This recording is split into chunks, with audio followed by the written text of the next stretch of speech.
Hello, everyone. So, this is important because, after all, diplomacy and playing politics is all fine and good. Actually, no, it's not, because so much of it doesn't work. But ultimately, it comes down to what is happening in the war zone, what is happening on the ground. And from the standpoint of Ukrainian soldiers, this is what's happening. Basically, their focus is to keep doing their job. And this applies to all of Ukrainian military along that very, very, very long front line in various regions. So, as I mentioned before, we have, first of all, several regions to protect. We talked about the accumulation of troops and equipment in the occupied portion of the Zaporizhia region, which indicates a possibility of a Russian advance in that area. We talked about the very dire situation in the east of Ukraine where they are inching forward. Now, as I mentioned before, Ukrainians are fighting tooth and nail, and they're making it a very high price proposition for the Russians. But so far, as we discussed, Russian government doesn't seem to care how many people die in this idiotic war, which was unnecessary to begin with. So they just keep throwing bodies at the front lines. And going back to the information that my family has been getting from family members we have out there, they say it's very much like cockroaches. They just keep coming and coming and coming. If you want a somewhat less unpleasant image, remember those very fast swarming zombies in World War Z? It's kind of like that. So there has been a lot of hope as to what President Biden will do in this last remaining weeks of his presidency. And I'm glad that he's ramping up the aid. The most important thing, however, is still on the table. We still don't know what's going to happen. And that is permission to use long-range missiles against military targets located in the Russian territory. I think that should be granted immediately. I don't know what the delay is. I think they should just go for it. It's not that all other aid is not appreciated. It is. It absolutely is. But again, it would be easier to fight this war without being hamstrung by these restrictions. Once again, the reminder, Russia has absolutely zero qualms about using long-range weapons against Ukrainian civilians.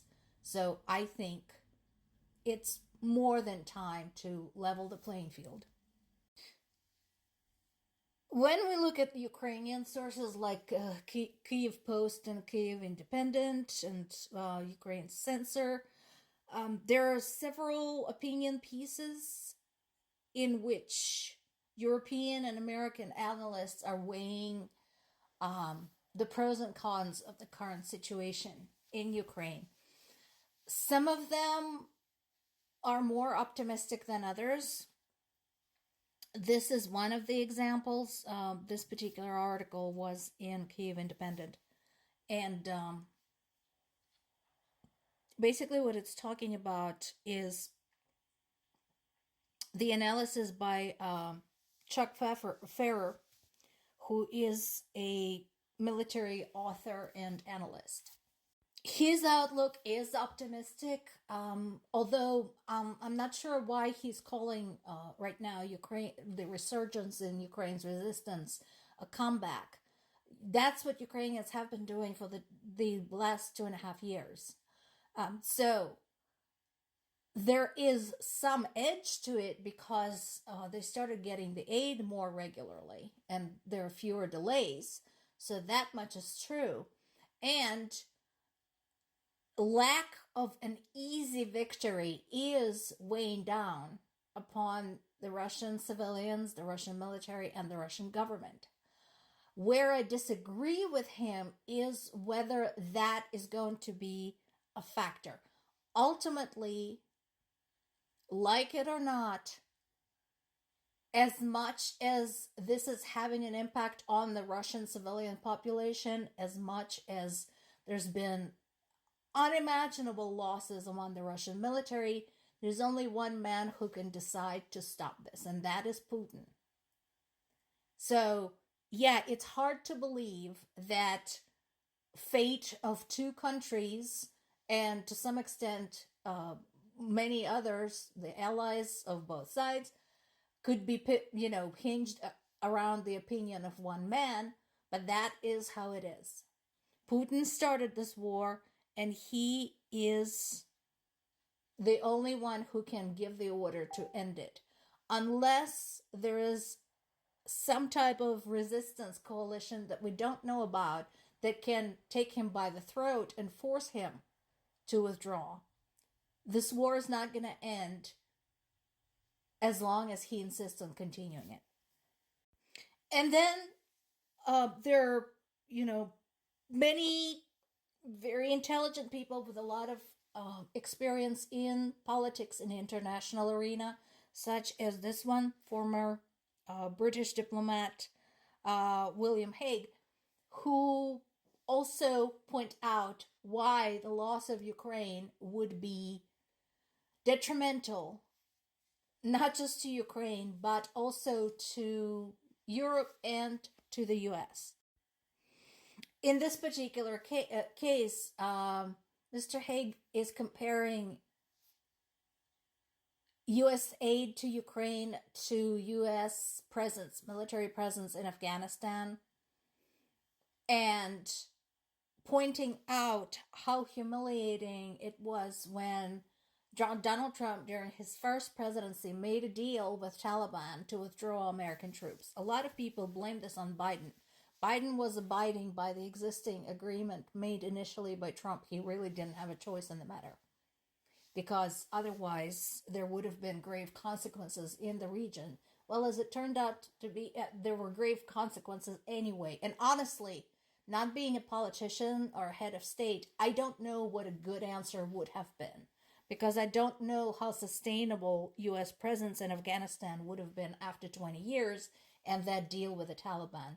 But the point is, after all of the training, after all of the support provided to the temporary Afghanistan government and trying to introduce reforms, all of that collapsed the moment U.S. troops were out the door.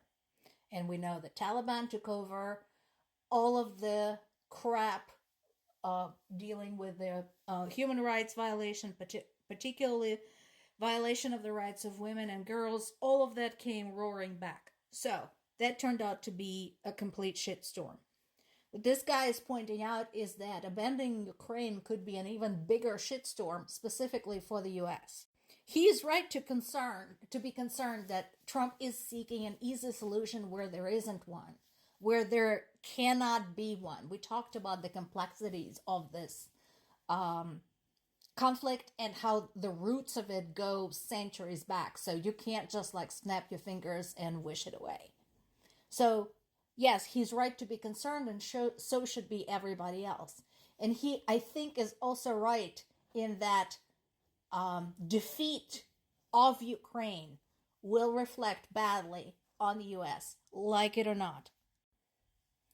I think it hadn't quite sunk in yet with the European nations that they need to just basically stop counting on the U.S., considering the instability of political situation in the U.S., and figure out their own way. And so I think if Ukraine loses this war, that's going to be the last nail in the coffin of U.S. leadership as the nation leader of the free world. It will be just discarded as another dictatorship.